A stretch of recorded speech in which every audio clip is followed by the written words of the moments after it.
Hindi Marcos. Oh. Ang gobyerno ngayon ay Romualdez at Araneta.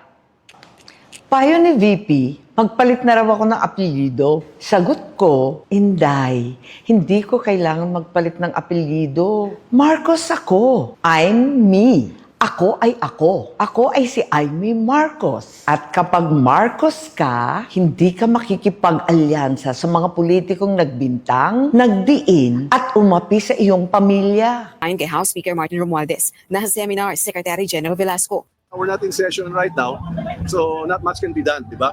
At sa alam ko po, miski yung Secgen's office na naka-seminar sila ngayon. So we have to wait for the proper time to consider that.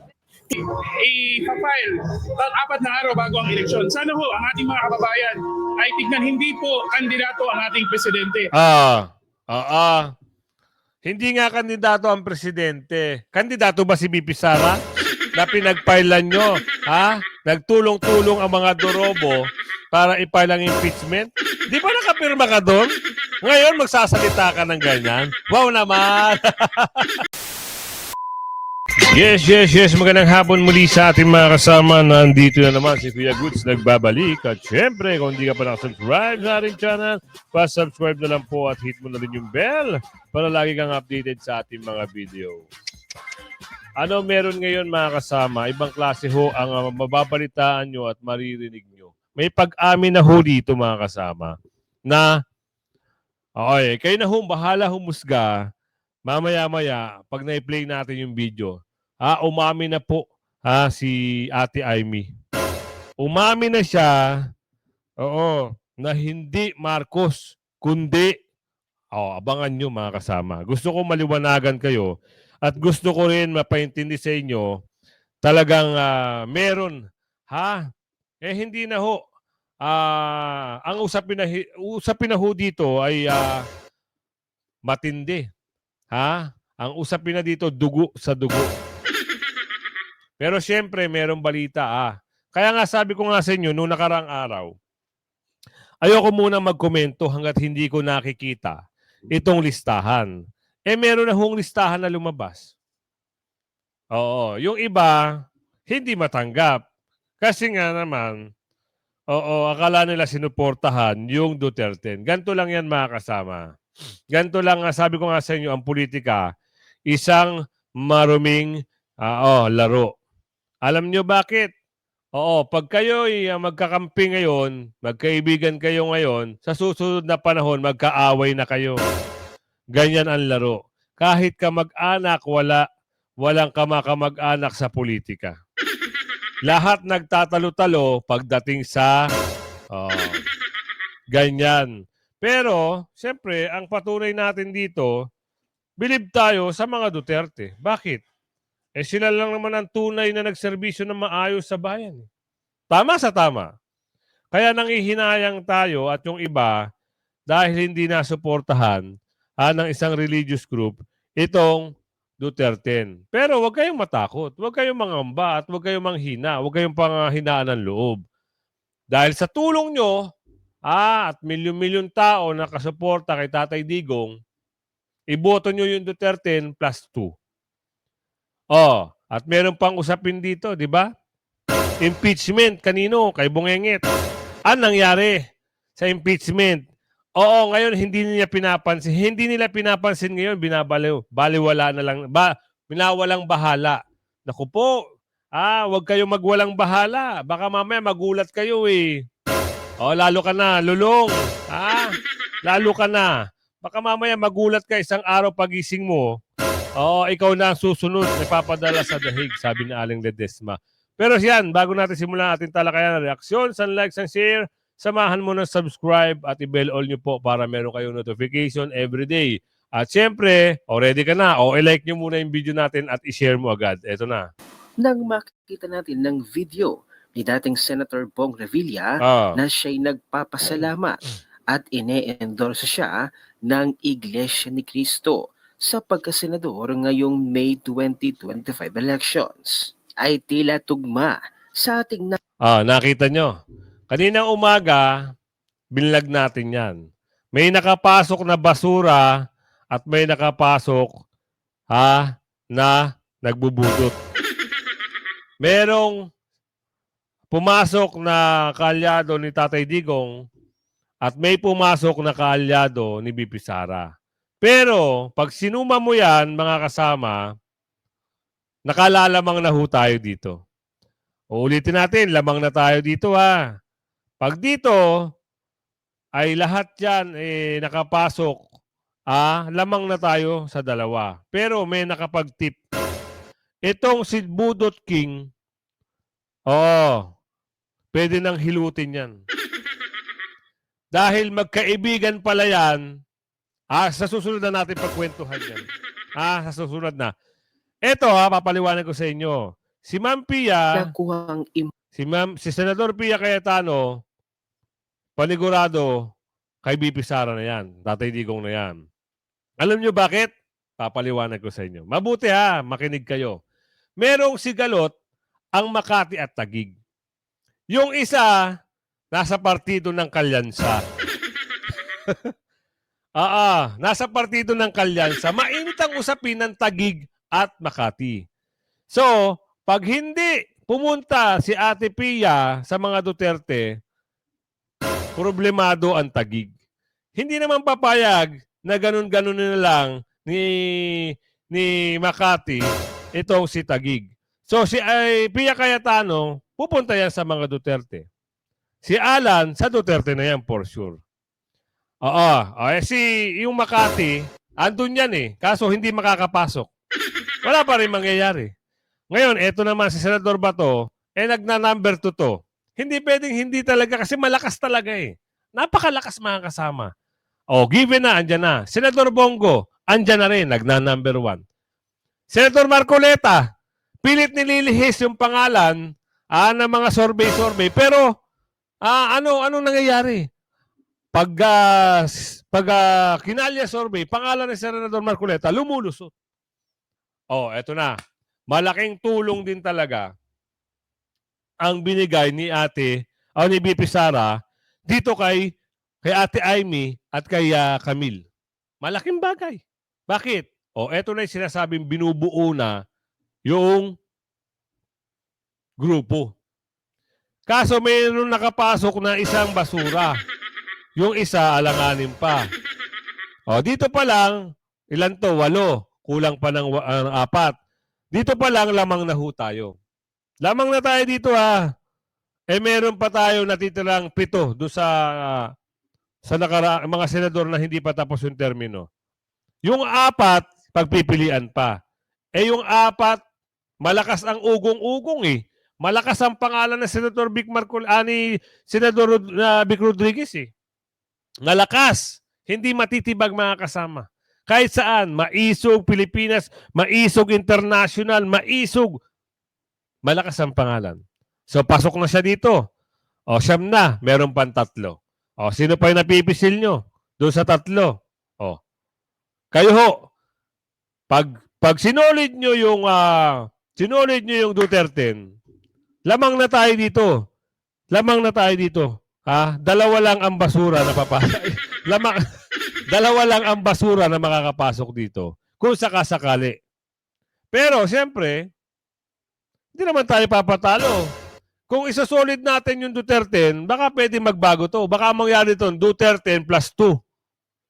Mawawala yung 2 basura dito. Ang papasok dito, Duterte plus Amy at Camille. Sa tingin nyo, pwede rin mag-rumble. Duterte plus in-endorso ni Tatay Digong. Ganon. Pag-isipan nyo mabuti tuloy natin to. Impormasyon na itong papel ay tila dadalhin na ng Iglesia ni Cristo ang mga nakalistang pangalan dito. Ngunit marami ang nagtataka. Ang taong bayan, napakunot noo.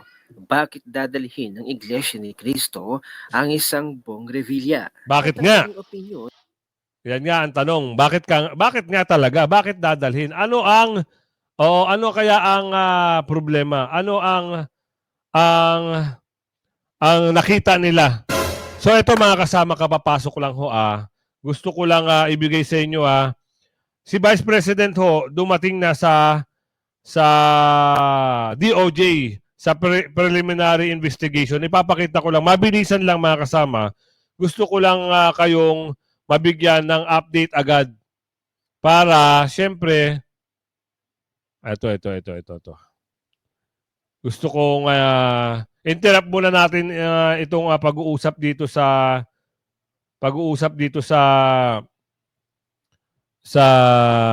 mga pangalan. Ito. So, kapapasok ko lang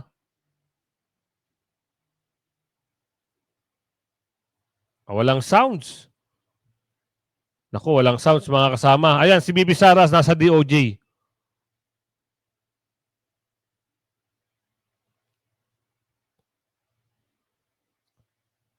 Kapapasok lang yan Abangan natin yan mamaya-maya.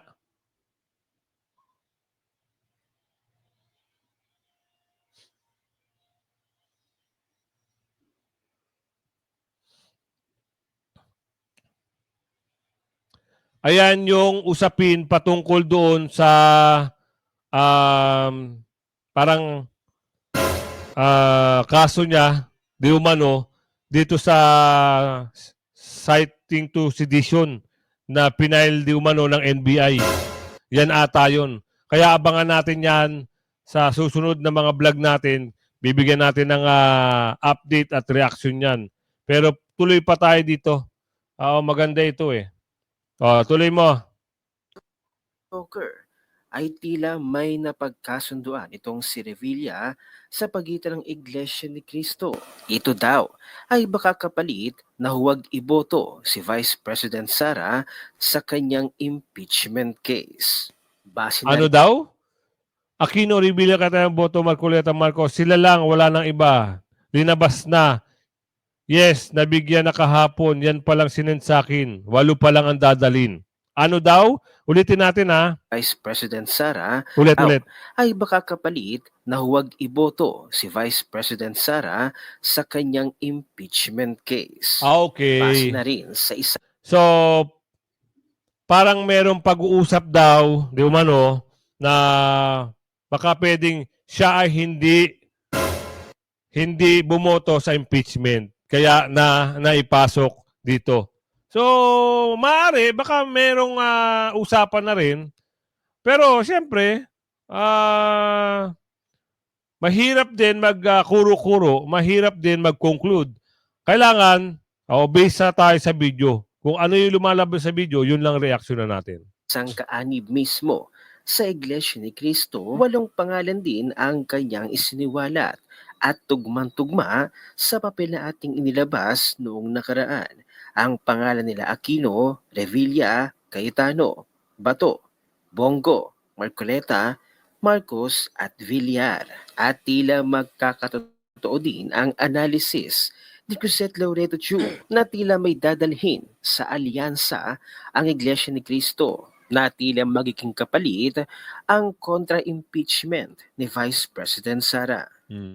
I think that whoever Iglesia ni Cristo supports as senator will not push for Sara Duterte impeachment. Yun! Even if that person is from Alianza. Not saying I know who they're going to push, but just saying that even if may sumamang alyansa sa listahan ng very powerful Iglesia ni Cristo black vote, it will be an alyansa member who will not vote for impeachment. Maaari, mga kasama. Nagagets nyo ba yung nagagets ko?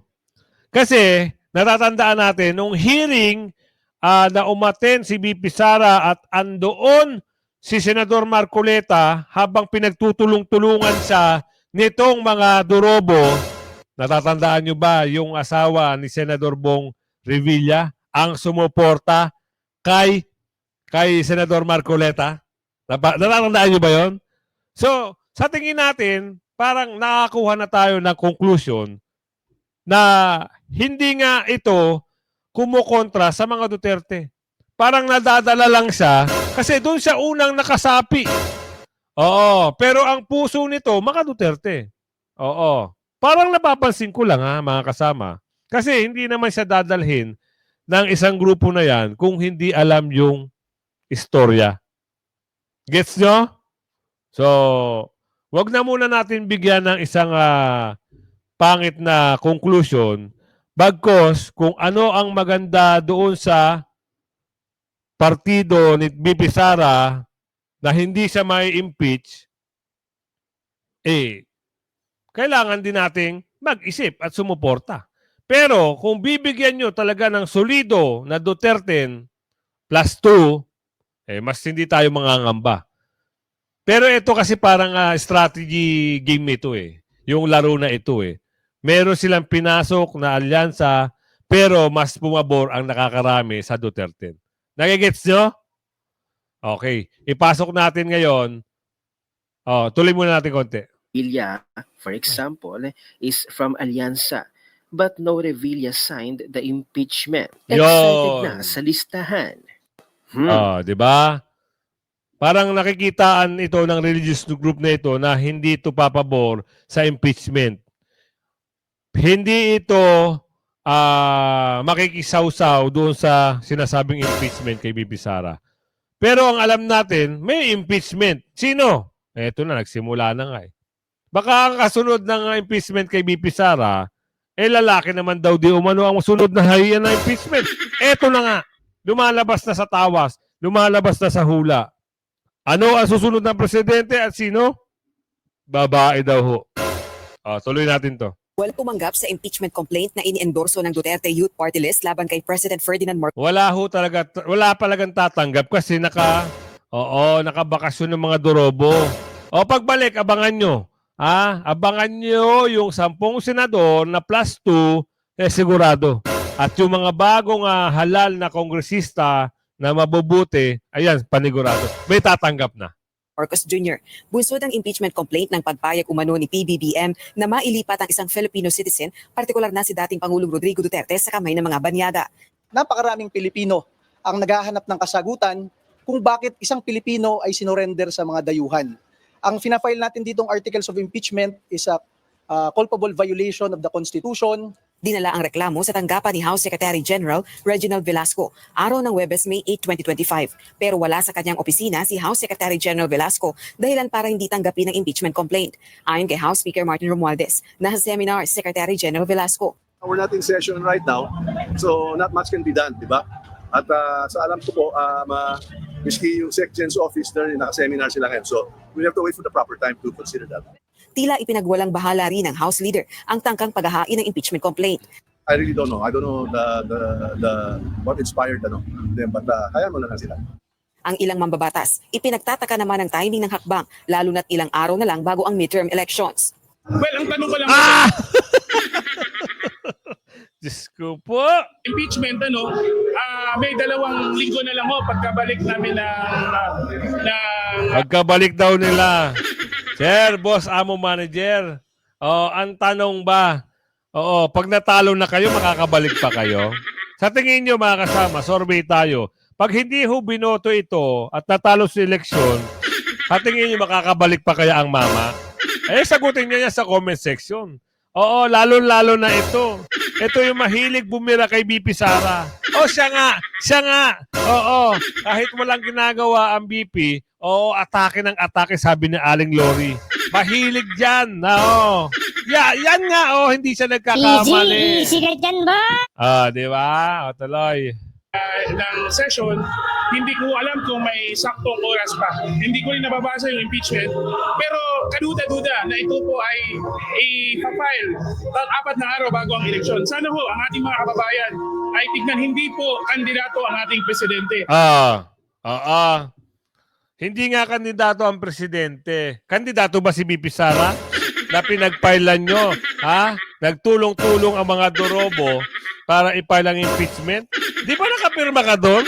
Ngayon, magsasalita ka ng ganyan? Wow naman! Wag naman kami. Iba na lang. Kuya, wag kami. Iba nyo na lang sabihin niya, baka maniwala pa sa inyo. At sabi ng nag-survey sa atin, pag hindi na raw kayo nanalo sa party list nyo, paano ka pa raw makakabalik dyan?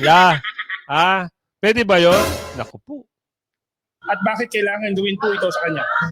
Bakit nyo rin kailangan gawin kay BP Sara yun? Sige nga, paliwanag mo rin. Ibabalik namin ang tanong mo sa iyo. Bakit nyo ginanon si BP Sara? Nagets mo? O tapos ngayon nagtatanong ka ng ganyan, bakit kailangan gawin? Kanino? Sa nakaupo ngayon? Ano ba ang ginawa niya? Bakit siya pumayag? Pwede naman niyang pigilin eh. O nung una ayaw niya, kunwari, pinigil niya. Eh anong nangyari? Di ba tinuloy pa rin? Tapos sasabihin mo bakit kailangan gawin sa kanya? Wow!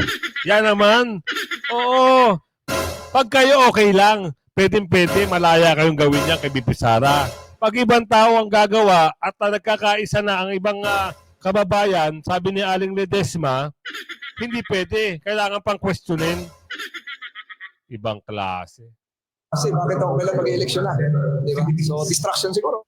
Paniniwala rin nila Distraction na naman. Kayo naman, oh. Ang galing naman talaga, oh. Huwag na mo naman kayo bigyan ng kulay. Tapos pag nirebatan kayo ni BP Sara, magngangaw-ngaw kayo. Huwag niyo daw mag-shame, oo. Talaga naman, oh. na wala na rin namang oras para rito, lalo na't matatapos na ang 19th Congress. Wala na eh. Pero karapatan naman ng lahat, di ba? Kahit sino, kahit ikaw, if you want to file an impeachment complaint. Anong wala na, kuya? Sir, Boss Amo, anong wala na? Hindi mo ba alam, naghihintay lang daw sila Aling Ledesma. Tapos alin ang wala na doon? Pwede yan, basta ang taong bayan ang naghain. Oo, yung 19th Congress, pag pinail yan, oo, sige, pinail. Ito lang ha, ang laro dyan. Hindi nyo in-entertain. Pero sa susunod, pumasok yung 20 Congress. Okay, hindi nyo in-entertain. 20 Congress, pumasok. Naku, ayan na, nagkasama-sama na yung mga nasa birthday party.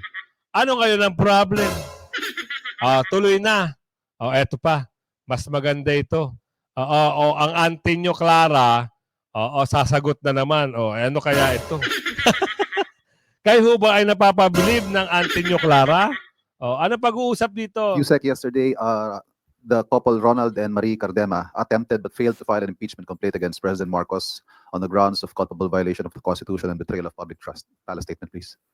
Karapatan po nila kung nais po nila magsampa, pero iniulit po natin, ang complaint na to ay sa ating pagtingin ay walang pinanghuhugutan. Uulitin-ulit natin, ang Pangulo at ang administrasyon ay gumaganap lamang ng kanilang katungkulan at ang batas ay pinapairal, pati na po ang kanilang commitment sa Interpol. Kung mayroon mang sariling interes patungkol dito, na naisin pa ba nila na hindi sundin ang batas, hindi ipagpatuloy ang commitment o talikuran ng commitment sa Interpol para sa mga taong inaakusahan ng crimes against humanity.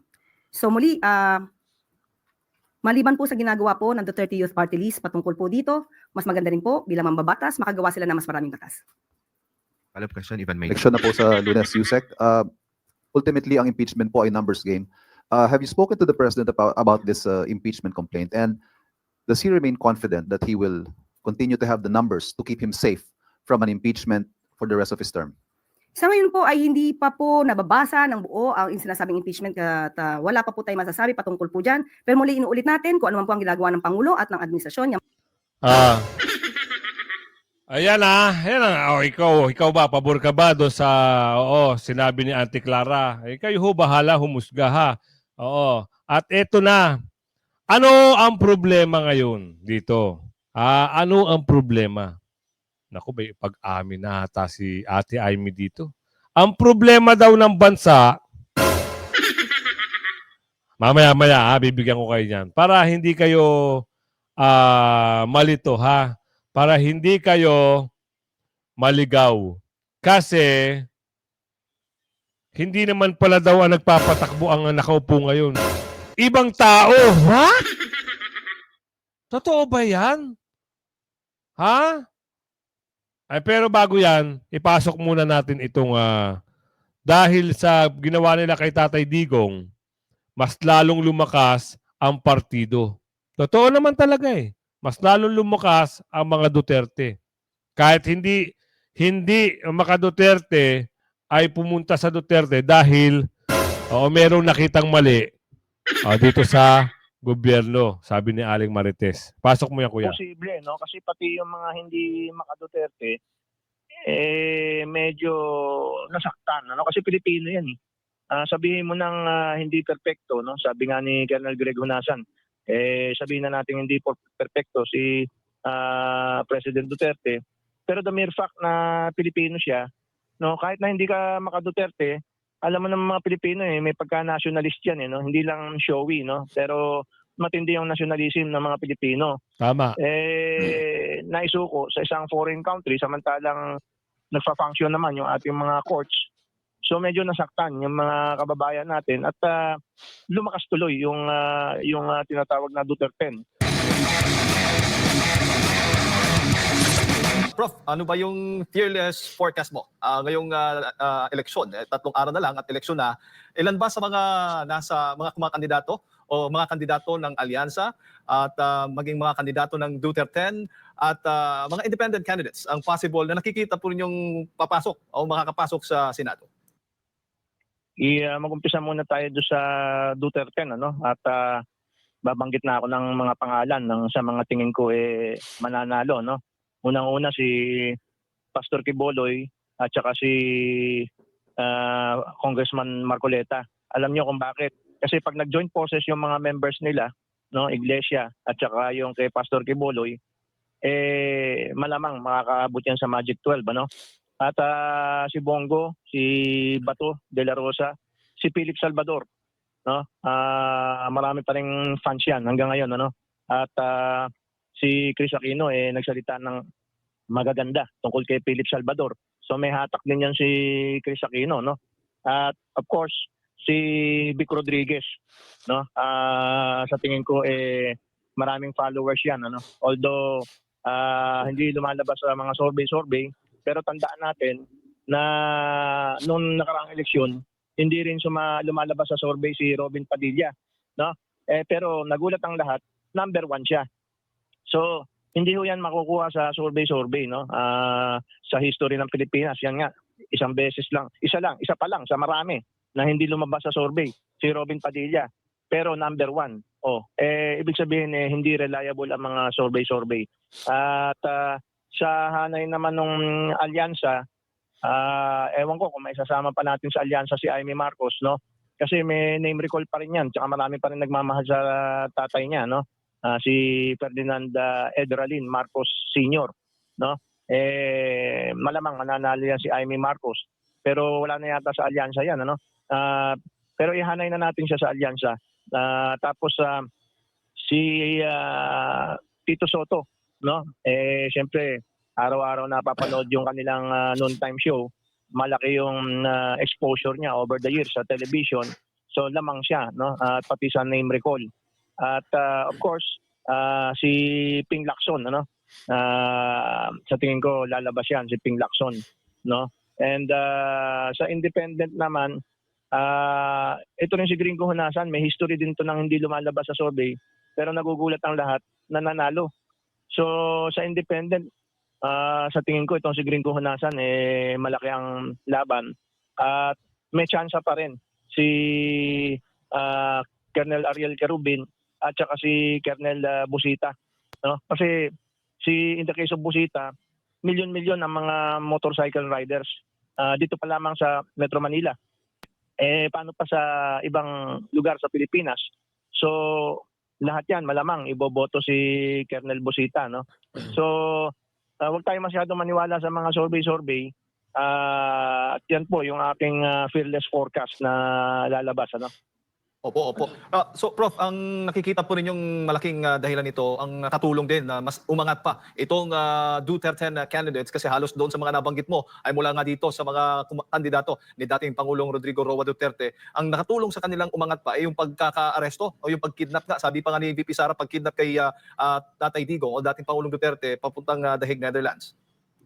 Posible, no? Kasi pati yung mga hindi maka-Duterte, medyo nasaktan, ano? Kasi Pilipino yan, sabihin mo nang hindi perfecto, no? Sabi nga ni Colonel Greg Honasan, sabihin na natin hindi perfecto si President Duterte, pero the mere fact na Pilipino siya, no? Kahit na hindi ka maka-Duterte, alam mo ng mga Pilipino may pagka-nationalist yan, no? Hindi lang showy, no? Pero matindi yung nationalism ng mga Pilipino. Naisuko sa isang foreign country samantalang nagfa-function naman yung ating mga courts. So medyo nasaktan yung mga kababayan natin at lumakas tuloy yung tinatawag na Duterte, no? Ito lang ha, para hindi kayo maligaw mga kasama at hindi kayo malito. Duterte plus 2. Yun lang. Wala na tayong problema kung inendorso ba talaga sila ng religious group. Wala tayong magagawa po doon eh. Pero meron tayong pag-asa kung magtutulong-tulong tayo, i-black vote natin ang Duterte plus 2. Kasi wala na tayong magagawa. Sa kanilang desisyon yun. Yun sa kanilang gusto, kagustuhan nila yun eh. Ang sa atin, para makatulong tayo dito sa inendorso ni Tatay Digong, Duterte plus 2, sige, black vote mo. Magkulay green ka. Baka magulat na lang tayo. Di nanalo ang Duterte. Yun lang, napakasimple. At ito na yung sinasabi ko sa inyo mga kasama. Liwanagin nyo mabuti ito ha. Ito na. Ngayon ay hindi Marcos. Ang gobyerno ngayon ay Romualdez at Araneta.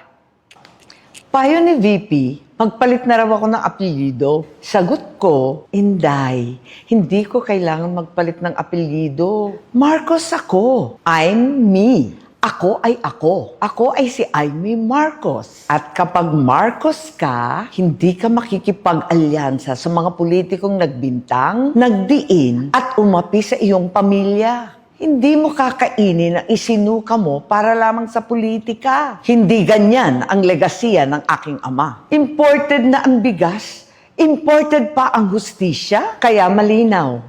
Ang gobyerno ngayon ay hindi Marcos. Ang gobyerno ngayon ay Romualdez at Araneta.